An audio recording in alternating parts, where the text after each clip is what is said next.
사랑하는 성도 여러분, 안녕하세요. 오늘 토요일 새벽 예배 나오신 여러분들을 우리 주님의 이름으로 환영합니다. 네, 하나님께서 이제 날씨의 변화를 저에게 주고 계십니다. 비도 그치고요. 그리고 폭염도 좀 잦아드는 것 같습니다. 어제부터 파란 하늘과 아주 멋진 구름과 그리고 선선한 바람, 몸에 느껴지도록 주셔서 정말 새롭고요. 참 감사합니다. 하나님께서 이번 주말에 여러분께 큰 휴식을 주시기를 바랍니다. 한 주간 동안 수고 많으셨습니다. 오늘 토요일 정말 편하게 은혜 가운데 쉬시고요. 또 내일 주일을 잘 준비해 주시기를 부탁드리겠습니다. 오늘 함께 나누실 하나님 말씀 보겠습니다. 에스겔서 말씀입니다.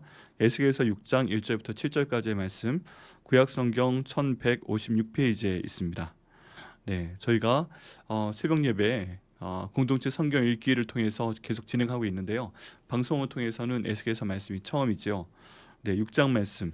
네, 1절부터 7절까지 구약 성경 1156페이지에 있는데요. 함께 읽겠습니다. 시작. 여호와의 말씀이 내게 임하여 이르시되 인자야 너는 이스라엘 산을 향하여 그들에게 예언하여 이르기를 이스라엘 산들아 주 여호와의 말씀을 들으라. 주 여호와께서 산과 언덕과 시내와 골짜기를 향하여 이같이 말씀하시기를 나 곧 내가 칼이 너희에게 임하게 하여 너희 산당을 멸하리니 너희 제단들이 황폐하고 분향 제단들이 깨뜨려질 것이며 너희가 죽임을 당하여 너희 우상 앞에 엎드러지게 할 것이라. 이스라엘 자손이 시체를 그 우상 앞에 두며 너희 해골을 너희 제단 사방에 흩으리라. 내가 너희가 거주하는 모든 성읍이 사막이 되게 하며 산당을 황폐하게 하리니 이는 너희 제단이 깨어지고 황폐하며 너희 우상들이 깨어져 없어지며 너희 분향 제단들이 찍히며 너희가 만든 것이 펴여지며 또 너희가 죽임을 당하여 엎드러지게 하여 내가 여호와인 줄을 너희가 알게 하려 함이라. 아멘. 네, 오늘 말씀을 위해서 기도하겠습니다. 하나님 감사합니다. 주님 인도하시는 가운데 저기 이 말씀 주심을 감사합니다. 성령 하나님께서 이 말씀 인도하여 주옵소서, 이끌어 주시옵소서. 주님께서 저희 마음에 새겨 주시옵소서. 성령 하나님께서 말씀의 도구로 종을 사용하여 주시고 아버지 깨끗게 하여 주시옵소서. 온전히 말씀을 담아 드릴 수 있는 그런 그릇 될 수 있도록 인도하여 주시옵소서. 이 말씀이 저에게 은혜가 되며 하나님 저희가 기도할 때 그 토대가 되는 말씀 될 수 있도록 도와주시옵소서. 예수님의 이름으로 기도드립니다. 아멘.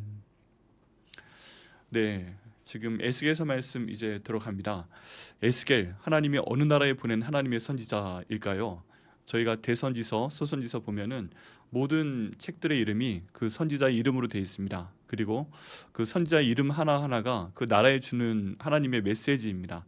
반드시 기억하셔야 될 거는요. 대선지서와 소선지서에 있는 내용을 보실 때 그 선지자의 이름을 보실 때 하나님께서 이 사람을 어느 시대에 어느 나라에 보내셨는가 하는 것을 잘 아시고 이 설명을 들으셔야 됩니다. 그렇기 때문에 저희 설교자들이 여기 있는 대선지자나 소선지자에 대한 설교를 할 때도 어느 나라에 보내셨다 하는 것을 먼저 알아야 됩니다. 왜냐하면 그래야만 그 나라의 상황을 저희가 공부할 수 있고요. 이 그 나라의 상황을 미리 준비를 해서 이런 상황과 지금 현재 우리 상황과 어떻게 비슷한가 또 다른가 이것을 비교해서 거기에 맞는 말씀을 전해야만 합니다. 그렇기 때문에 어느 나라에 보낸 하나님의 선지자인가 하는 것이 굉장히 중요합니다. 특별히 여기 있는 에스겔은 하나님께서 바벨론의 포로로 보내신 사람들에게 보내신 하나님의 선지자입니다. 네, 제가 계속 저희 예배 때, 주일 예배 때나 금요 예배 때, 또 새벽 예배 때 말씀을 드려왔습니다. 하나님께서 남유다의 백성들을 멸망시키시고 그들 가운데 왕족이나 귀족이나 제사장 이런 존귀한 사람들을 세 번에 걸쳐서 바벨론으로 포로로 보내셨다고 말씀을 드렸습니다. 그 가운데 다니엘이 있었고요. 또 그 후손 가운데 에스라가 나오고 느헤미야가 나오고 그랬습니다. 네, 그렇기 때문에 하나님께서 훗날 70년 후에 남유다 땅을 회복시켜 주시기 위해서 미리 하나님의 사람들을 보내셨다고 말씀드렸습니다. 그들에게 하나님이 또 선지자를 보내셨습니다. 여기는 에스겔을 보내셨고요. 또 한 사람이 있습니다. 다니엘을 보내셨습니다. 그래서 성경에 있는 그 내용 중에서 에스겔서와 다니엘서는 바벨론에 있는 하나님의 사람들에게 이 남유다의 백성들에게 보낸 하나님의 선지자들이다 하고 기억을 해놓으시면 됩니다. 암기하시기 좀 힘드시죠? 네, 에스겔, 다니엘, 다니엘, 에스겔 이 두 사람 어떻게 우리가 암기할 수 있는가? 네, 이렇게 암기하시면 됩니다. 구약의 파노라마라는 그 성경 공부 프로그램이 있습니다. 율동을 통해서 그 다양한 동작을 통해 성경의 역사를 꿰뚫는 그런 내용입니다. 구약의 파노라마가 너무 좋습니다. 그런데 이 가운데 보면 그 바벨론에 보낸 하나님의 사람들에게 보낸 선지자 두 사람을 외워라 하는 방법이 있는데요. 다 외우는 방법은 다 겔겔입니다. 다 겔겔. 네, 포로로 잡혀갔기 때문에 사람들이 너무 힘들어서 다 겔겔거렸다는 것입니다. 네, 흉내를 내면요, 팔을 이렇게 하고 다 겔겔거린다는 것입니다. 네, 다 겔겔. 네, 얼마나 힘이 없었으면 다 겔겔거리겠습니까? 다 겔겔거리는 사람들에게 하나님께서 힘을 주시기 위해서 다니엘을 보내셨고 또 여기 있는 에스겔을 보내셨습니다. 반드시 기억해 주시길 바랍니다. 그리고 하나님께서 이 에스겔을 통해서 아주 길게 그 사람들에게 말씀을 선포하십니다. 근데 역시 하나님께서 에스겔에게 하시는 가장 중요한 말씀 가운데 하나는 우상을 심판한다는 말씀이십니다. 그게 오늘 저희가 보는 말씀 가운데 있습니다. 네, 구약에 있는 말씀을 저희가 볼 때 또 설교를 할 때에도 우상에 대한 얘기가 굉장히 많이 나올 수밖에 없습니다. 왜 그러냐면 하나님께서 십계명에도 명시를 해놓으셨지만 제일 싫어하시는 죄악이 하나님 외에 다른 신을 섬기는 것입니다. 그게 바로 우상이죠. 네, 저희가 우상을 그럼 요즘에는 어떻게 정의할 수 있는가? 하나님보다 더 가까이 여기는 것, 그것이 바로 우상입니다. 또 하나님의 일을 해야 되는데 그것을 가로막는 것, 바로 그것이 우상입니다. 예를 들어서 저희가 주일날 교회 가야 되는데 아침 드라마가 있습니다. 반드시 그 시간에 봐야 됩니다. 그러면 그 드라마를 보기 때문에 예배에 늦는다. 그럼 그 드라마를 보는 것도 우상이 될 수가 있습니다. 저희 어린 시절에 기억하시는 분들은 꼭 그 저희 초등학교 때 교회를 가려고 하면 텔레비전에서 은하철도 999라는 만화 영화를 했습니다. 기억나십니까? 네, 메텔이라는 아주 예쁜 그 여자분이 나오고요. 그 굉장히 예쁘게 나오는데 그 여자가 입은 건 상복이었죠. 그리고 철이라는 꼬마가 나옵니다. 그리고 뭐 영원한 생명을 찾아서 안드로메다로 가는 기차를 타고서 엄마를 찾아가는 그런 만화 영화였습니다. 그런데 꼭 주일 아침에 교회 가야 될 시간에 그걸 하는 거예요. 그렇기 때문에 저희 또래들이 아침마다 참 힘들었습니다. 그걸 다 보고 가고 싶은데 어쩔 땐 다 보고 가지도 못하고 또 그거 보다가 아빠 엄마한테 혼나고, 네, 그런 경우도 있었습니다. 네, 일종의 그때 교회 가는 것을 방해하는 그게 또 우상 숭배라고 할 수가 있고요. 저희가 하나님을 사랑하고 또 하나님을 예비하고 하나님 말씀에 있는 것들을 해야 되는데 이것들을 하지 못하게 하는 것, 그런 것들이 바로 우상 숭배입니다.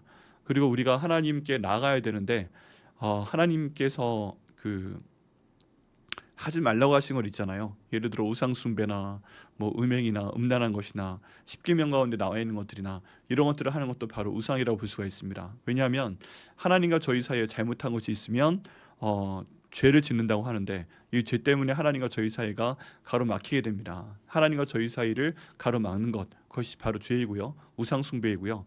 우리 오늘날 볼 때 저희가 하나님이 하지 말라고 한 것 하는 것, 하나님이 하라고 말씀하신 것 못하게 하는 것, 그런 것들이 바로 저희 삶 가운데 우상입니다. 드라마 보는 것도 포함되고요, 어떨 때는 우상도 포함이 되고요, 어떨 때는 놀러 가는 것도 포함이 되고요, 또 어떨 때는 운동 종류도 다 포함이 됩니다. 그리고 어떨 때는 또 저희가 놀러 가는 것도 포함이 되고요, 어떤 경우에는 친구들과 만나는 것도 포함이 될 수가 있습니다. 우상의 종류가 굉장히 많아집니다. 그렇게 좀 확대해서 적용할 수 있습니다. 근데 특별히 오늘 본문 말씀에 나와 있는 것을 보면 이스라엘 남유다 방방곡곡에 우상을 위한 신전이 있었고요, 그것 때문에 하나님께서 이것을 심판하신다 하는 내용을 저희가 볼 수가 있습니다. 오늘 말씀 보면요, 2절 말씀에 인자야 너는 이스라엘 산을 향하여 그들에게 예언하여 이르기를, 이스라엘 산들에게 지금 하나님 말씀하시는 겁니다. 이스라엘 산들아 주 여호와의 말씀을 들으라. 주 여호와께서 산과 언덕과 시내와 골짜기를 향하여 이같이 말씀하시기를, 나 곧 내가 칼이 너에게 임하게 하여 너희 산당을 멸하리니 라고 말씀하고 계십니다. 지금 하나님께서요 마음이 안 좋으십니다. 왜 그러냐면 산을 지으신 분은 하나님이십니다. 여기 나와 있는 산이나 언덕이나 시내나 골짜기에게 이것이 말씀하라 말씀하고 계십니다. 여기 보면 마치 여기 나와 있는 산과 언덕과 시내와 골짜기가 사람인 것처럼 의인화해서 말씀하십니다. 그리고 에스겔에게 그것들에게 말씀하라 라고 말씀하시면 이 것들이 마치 듣는 것처럼 그렇게 말씀을 하고 계십니다. 근데 성경 곳곳에 보면 하나님께서 때로는 하나님께서 지으신 자연을 증인으로 부르시는 경우가 있어요. 사람들이 잘못한 것에 대해서 내가 얘기하려고 하는데 너희가 증인이 되어라 하고 부르신다는 것입니다. 이런 상황 가운데서 하나님께서 이들에게 말씀하시는 내용이 뭐예요? 내가 칼로 너희 가운데 있는 산당을 다 멸할 것이다. 네, 사람들이 이런 장소에 산과 언덕과 시나 골짜기에 이방 신상을 위한 신전을 지었다는 것입니다. 그래서 하나님께서 칼로 그것을 멸하겠다고 말씀하십니다. 4절에 너희 제단이 황폐하고 분향 제단들이 깨떨어질 것이며 너희가 죽음을 당하여 너희 우상 앞에 엎드러지게 할 것이라. 네, 여러분 전쟁 시에 전쟁이 났을 때 모든 곳에서 전쟁이 벌어지게 됩니다. 성 안에서도 벌어지고 성 밖에서도 벌어지는데 산과 언덕과 시내와 골짜기에서도 전쟁이 벌어지게 됩니다. 그런데 이 전쟁에서 여기 있는 이스라엘 사람들이 남유다 사람들이 그 적군의 칼에 넘어지면서 여기 엎드러지게 된다는 것입니다. 근데 왜 거기 엎드러지는 거예요? 그 산과 언덕과 시내와 골짜기 전쟁이 일어나는 곳에 그 전쟁이 일어나는 이유가 뭐예요? 그 곳에 우상 숭배가 있었기 때문에 그곳에서 전쟁이 일어나게 하시겠다는 것입니다. 그리고 왜 그 자리에 엎드러져요? 그 사람들이 그 장소에서 우상을 숭배했기 때문에 그 곳에 칼을 맞아 넘어지게 하겠다라고 지금 말씀하고 계십니다. 계속 그 끔찍하지만 이런 말씀하시죠. 이스라엘 자손의 시체를 그 우상 앞에 두며 너희 해골을 너희 제랑 사방에 흩으리라. 네, 결국에는 하나님이 심판하시는 게 여기는 산, 바다, 언덕, 골짜기이기도 하지만 그 우상 숭배한 사람들이 칼을 맞고 거기에 쓰러지게 하겠다라고 말씀을 하고 계십니다. 그리고 나서 그 자연도 영향을 받습니다. 6절 말씀에 보면 내가 너희가 거주하는 모든 성읍이 사망이 되게 하며 네, 모든 성읍이 사망이 되게 하겠다고 말씀하십니다.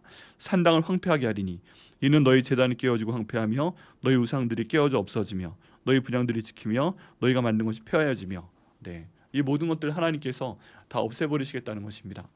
여러분 여기 나와 있는 산과 언덕과 골짜기나 이런 모든 것들은요 하나님께서 만드신 곳입니다. 즉 하나님의 피조물입니다. 이런 곳에 하나님을 넘어서기 위한 하나님보다 더 사랑하는 우상의 신전을 만들고 또 거기서 예배를 드렸으니까 하나님께서 얼마나 마음이 안 좋으시겠습니까? 또 화가 나시겠습니까? 그래서 심지어 그 장소까지 황폐하게 만들어 버린다, 사막으로 만들어 버린다라고 말씀을 하십니다. 그리고 거기에서 우상 숭배했던 사람들은 다 칼에 맞아 거기서 죽도록 만들겠다라고 말씀을 하십니다. 여러분 하나님께서는 우상 숭배를 가장 싫어하십니다. 그리고 우상 숭배를 한 장소도 싫어하십니다. 우상 숭배를 하는 방법도 싫어하십니다. 그래서 하나님께서 심판하시는 방법이 뭐예요? 그 사람을 칼로 죽여서 그 자기가 경배했던, 자기가 숭배했던 우상의 신전 앞에서 죽게끔 만들겠다 하는 것입니다. 여러분 굉장히 무서운 말씀입니다. 하나님께서 그냥 말씀하시는 것이 아닙니다. 이렇게 말씀을 하셨고요. 정말 그것을 이루셨습니다. 이 말씀을 오늘날 저희에게도 적용을 해봐야 됩니다. 오늘날 저희가 우상 숭배를 직접적으로 하는 경우는 많지 않습니다. 편협하다 말씀할지 모르겠지만 오직 예수님을 믿고 예수님께서 부활하시고 예수님께서 나의 주인이 되신다. 이것을 저희가 마음으로 믿고 입으로 고백할 때 구원을 얻게 되는 그 유일한 방법이라고 말씀을 드려왔습니다. 그게 요한복음 3장 16절에 있고 로마서 10장 9절과 10절 말씀 가운데 있다고 계속 제가 올해 1월 달에 부임할 때부터 말씀을 드려왔습니다. 그런데 이제 우상 숭배에 대한 내용을 볼 때 다른 신들을 섬기는 것, 다른 종교의 신을 섬기는 것, 이거 분명히 우상 숭배에 해당이 됩니다. 그리고 저희가 비록 교회 안에 있다 할지라도 예수를 믿고 있다 할지라도 하나님 말씀을 보지 못하게 하는 것, 기도를 못하게 하는 것, 그리고 교회 사역을 못하게 하는 것, 교회 봉사를 못하게 하는 것, 예수님의 지상명령, 그 전도와 선교, 구제와 봉사 이런 사역을 못하게 하는 것들, 이 모든 것들이요 저에겐 우상입니다.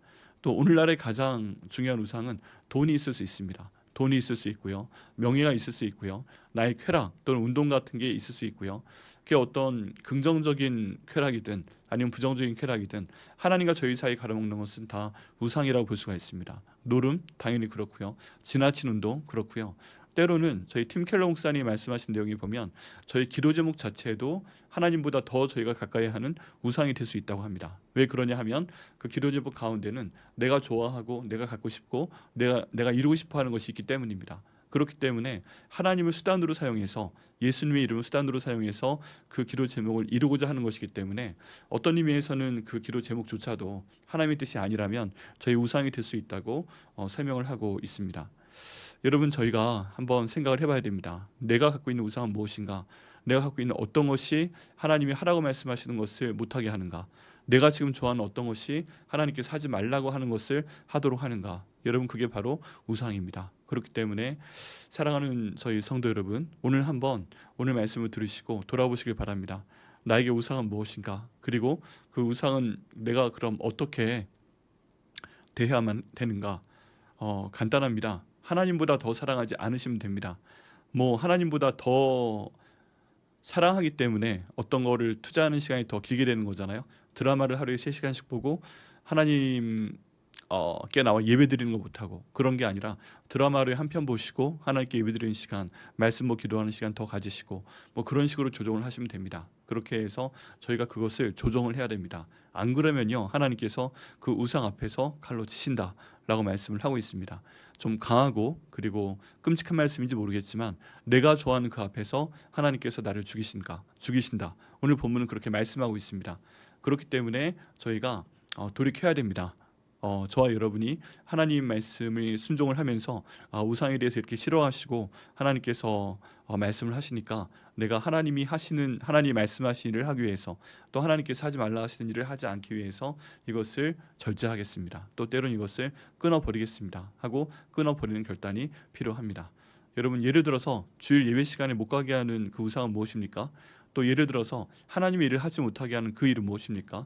또 예를 들어서 하나님 나라 위해서 때론 내가 시간으로 봉사하고 몸으로 봉사하고 또 물질로 봉사해야 되는데 그 모든 것들을 사용하지 못하게 하는 우상은 무엇입니까? 오늘 한번 분별해 보시고요. 그것을 하나님 앞에서 조정하시길 바랍니다. 또 필요하다면 끊어내시기를 바랍니다. 그렇게 해서 하나님께 복을 받는 저희 한 분 한 분, 저와 여러분 되시기를 예수님의 이름으로 축원합니다. 기도하시겠습니다. 하나님 감사합니다. 우리 이 말씀 저에게 주심을 감사합니다. 하나님 우상 숭배 정말 싫어하시는 거 제가 다시 한번 알았습니다. 하나님께서 지으신 산과 골짜기 언덕 그 가운데 우상의 신전이 있을 때 주님 그 앞에서 이 우상 숭배한 사람들을 칼로 죽이시겠다고 말씀하시는 것을 봅니다. 하나님 아버지 주님 이 말씀이 저희에게는 임하지 않도록 인도하여 주옵소서. 아버지 저희가 다른 우상을 섬기지 않도록 하여 주옵소서. 하나님보다 다른 것을 가까이 하지 않도록 인도하시고 하나님께서 하지 말라 말씀하신 것을 우상 숭배 때문에 하게 되고 하나님께서 하라 말씀하시는 것을 우상 숭배 때문에 하지 못하게 된 일 없도록 하나님 인도하여 주시옵소서. 이 말씀 저희 삶 가운데 적용할 수 있도록 도와주시고 아버지께서 크신 은혜를 내려주시는 저희 모두가 될 수 있도록 도와주시옵소서. 하나님과 저희가 가장 가까운 사이가 되며 주님 주시는 복을 저희가 마음껏 받으며 하나님께 감사하며 또 주님께서 주신 모든 지상의 사명을 이뤄나갈 수 있는 저희가 될 수 있도록 하나님 아버지 인도하여 주시옵소서. 이 기도 응답하여 주심을 감사드립니다. 예수님의 이름으로 기도드립니다. 아멘.